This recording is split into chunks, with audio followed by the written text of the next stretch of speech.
descubre los fascinantes secretos de las pirámides egipcias. Desde el siglo XIX, las teorías sobre el porqué de estos mausoleos egipcios y el cómo de su construcción han sido de lo más variopinto. Quedan muchos enigmas por desentrañar, pero perdura el reconocimiento unánime de la grandiosidad arquitectónica de estos colosos de la antigüedad. El cielo está mucho más cerca, al alcance de los dedos, desde los imponentes 139 metros de altura de la pirámide de Keops, que se elevan sobre la meseta de Giza como eterno recordatorio de la majestad del segundo faraón de la dinastía IV. 2,3 millones de bloques de piedra, revestidos por 4 paredes de caliza blanca, hoy perdidas, a causa de un terremoto y de su explotación como cantera en el período otomano, proyectan más de 3.500 años después, un enigma insondable que ha encendido la imaginación de sus atónitos visitantes durante siglos. Descubre los fascinantes secretos de las pirámides egipcias. Poco importa que científicos, historiadores y arqueólogos hayan proporcionado esquemas perfectamente plausibles acerca de su origen, su proceso de construcción y su significado.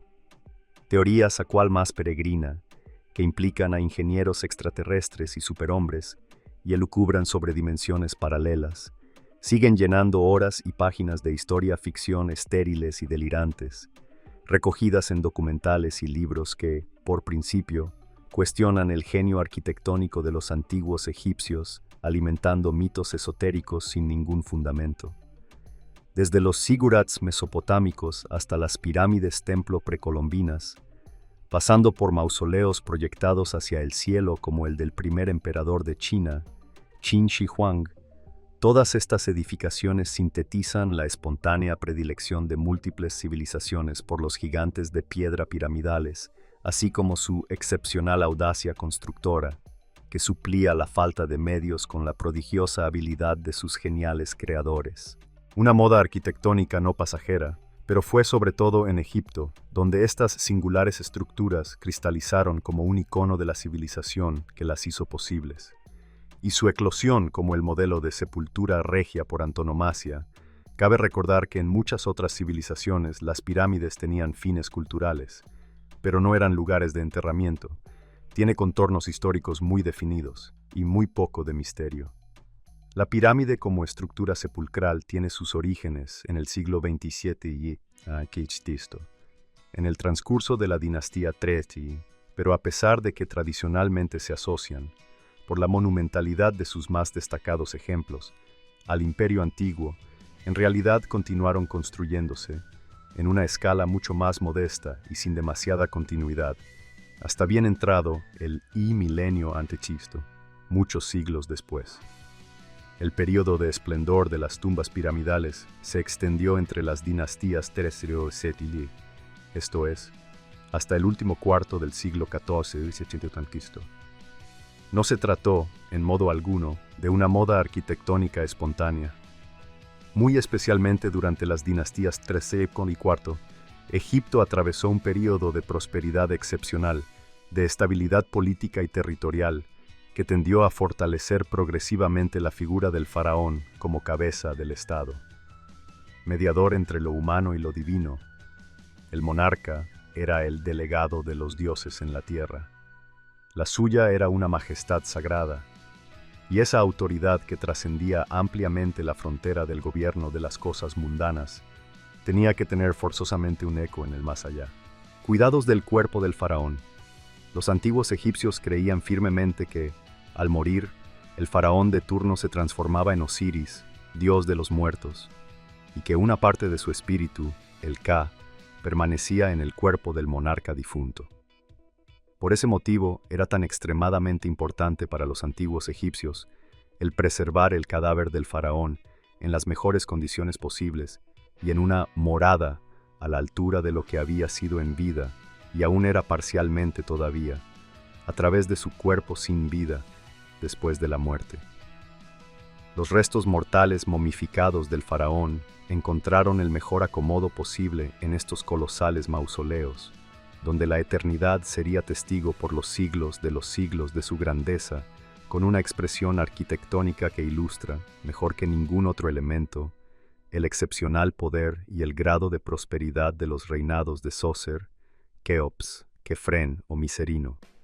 Pero el proceso de adopción de las pirámides como tumbas reales por antonomasia durante el Imperio Antiguo fue, nunca mejor dicho, escalonado.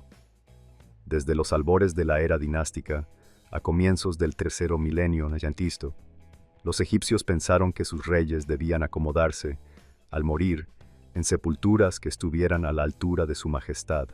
Así, los primeros faraones fueron enterrados en mastabas, en un principio construidas en adobe y posteriormente en piedra.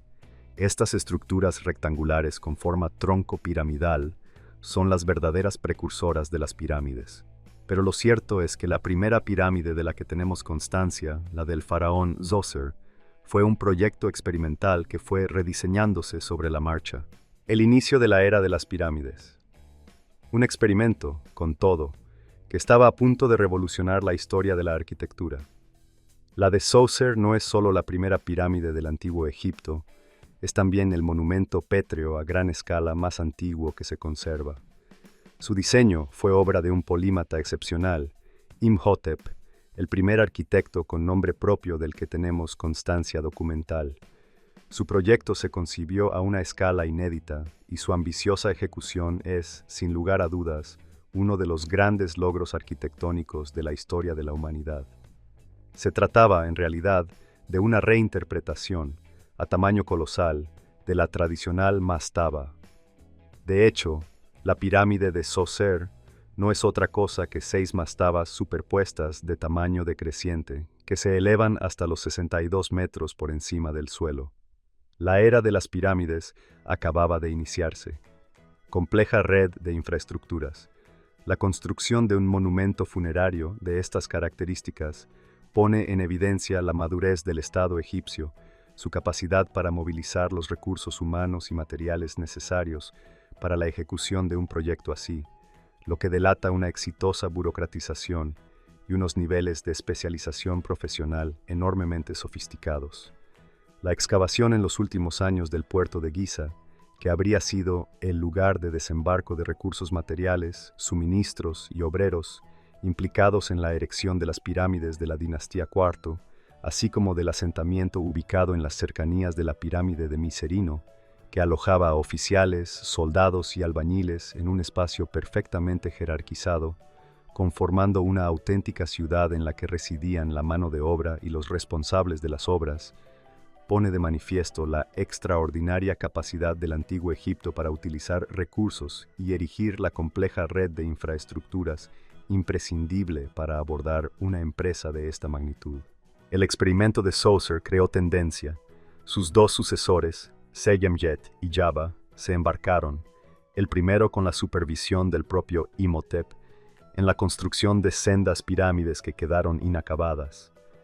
Pero si un monarca merece el apelativo de constructor de pirámides en el antiguo Egipto, ese es Seneferu, primer faraón de la dinastía IV, que reinó entre 2613 y 2189 Centinasisto, y que construyó, al menos, 3 pirámides. La de Meidum, edificada originalmente en 8 niveles y de la que apenas se conservan restos de la estructura central, y, más decisivas para la historia de la arquitectura, la conocida como la pirámide acodada y la pirámide roja. Seneferu fue el primer faraón que renunció al paradigma de sepultura escalonada ideado por Imhotep y se afanó en el desarrollo de un nuevo modelo de pirámides de caras lisas, cubiertas por un revestimiento de piedra caliza. Las dificultades de abordar un proyecto de esta envergadura quedan perfectamente patentes en la pirámide acodada de Dashur, cuyo ángulo cambia drásticamente a mitad de la estructura.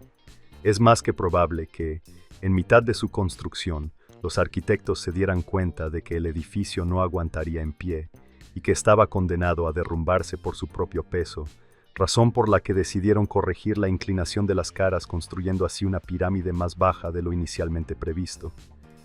Seneferu y sus arquitectos aprendieron la lección y no cometieron el mismo error al construir la tercera estructura, la pirámide roja, así llamada por el característico color rojizo de sus piedras.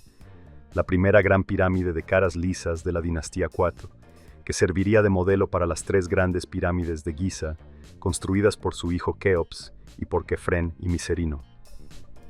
Keops sucedió en el trono a su padre Seneferu y se propuso superar la grandiosidad de la espectacular pirámide roja de su padre. Con una base de 230 metros y 147 metros de altura, la suya es la mayor pirámide jamás construida. En contra de lo popularmente asumido, al calor de las distorsiones de las películas de Hollywood, las pirámides de Giza no fueron construidas por esclavos. Según Heródoto, 20 años fueron necesarios para completar su construcción, en la que, siempre siguiendo el relato del historiador griego, participaron hasta 100.000 hombres, si bien la arqueología ha corregido y rebajado esa cifra hasta los 10 o 20.000. Los restos óseos excavados en el asentamiento de obreros, anejo a la pirámide, desacreditan la teoría de los esclavos. Se trataba más bien de agricultores nativos que, entre cosecha y cosecha, participaban en la erección de estos monumentos, recibiendo un salario a cambio de su trabajo. ¿Cómo podían mover las piedras? El hallazgo de numerosos vestigios de cabras, ovejas y otros animales en los alrededores del poblado demuestra que los trabajadores disfrutaban de una dieta rica en carne, un privilegio, de hecho, al alcance de muy pocos en el antiguo Egipto. Estos obreros habrían tenido acceso, por otro lado, a los mejores cuidados médicos, por lo que en modo alguno se trataba de individuos explotados. Pero una de las grandes preguntas que emergen al observar la magnitud de la obra es: ¿cómo eran capaces de transportar los gigantescos bloques de piedra que llegaban a pesar decenas de toneladas? Con toda seguridad, los egipcios se valían de trineos de madera para el transporte de las piedras, pero estudios recientes apuntan a que el truco consistía en humedecer la arena previamente, lo que facilitaba sustancialmente el deslizamiento reduciendo la fricción. A tal punto que los especialistas defienden que con este sencillo pero eficaz método haría falta solo la mitad de hombres para arrastrar las piedras desde el puerto al lugar de las obras. Hay consenso total también entre los especialistas en que, una vez in situ, las piedras serían elevadas a través de un sistema de rampas. La única discrepancia es cómo estaban elaboradas y cómo funcionaba exactamente este sistema. Existen numerosas hipótesis, todas ellas perfectamente plausibles. Simplemente no sabemos exactamente cuál de estas propuestas se aproxima más a la realidad. Tampoco hay que buscar explicaciones marcianas para justificar el perfecto alineamiento de la pirámide de Keops con los puntos cardinales, con un insignificante margen de error que, curiosamente, se repite en las pirámides Roja y de Kefren, que, forzosamente, fueron pues alineadas con el mismo método.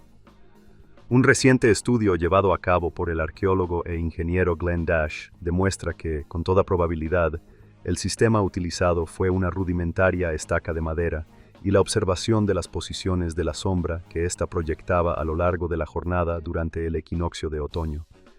Es un método muy preciso que, curiosamente, ofrece los mismos exiguos márgenes de error que se miden en la orientación de las pirámides. Al parecer, tampoco en esto fue necesaria la intervención de una inteligencia de otro planeta. Colosos como muestra de poder. Y es que la ciencia ha ido desacreditando una a una las teorías más fantasiosas surgidas alrededor de estos emblemáticos edificios. Desde la sugerencia del congresista estadounidense Ben Carson, de que las pirámides eran en verdad el granero de José, uno de los hijos de Jacob, a la teoría de que son una suerte de contenedor cifrado de profecías bíblicas, pasando por la de que son la primera colonia fundada por los atlantes, o una hipótesis más sensata, pero también superada, que señala la existencia de una correlación entre la ubicación de las tres pirámides de Giza y las tres estrellas de la constelación de Orión. La realidad es mucho más simple. Las pirámides son una de las cumbres del genio arquitectónico humano, y los egipcios eran formidables arquitectos e ingenieros y tenían un estado sofisticado y capacitado para acometer empresas de esta magnitud. Eso, sumado a la veneración por la figura divina del faraón y la necesidad de regalarle una morada final a la altura de su grandeza, además del potente mensaje político y de autoridad que deslizaba la construcción de estos colosos, explica la eclosión en el Imperio Antiguo de estas asombrosas estructuras.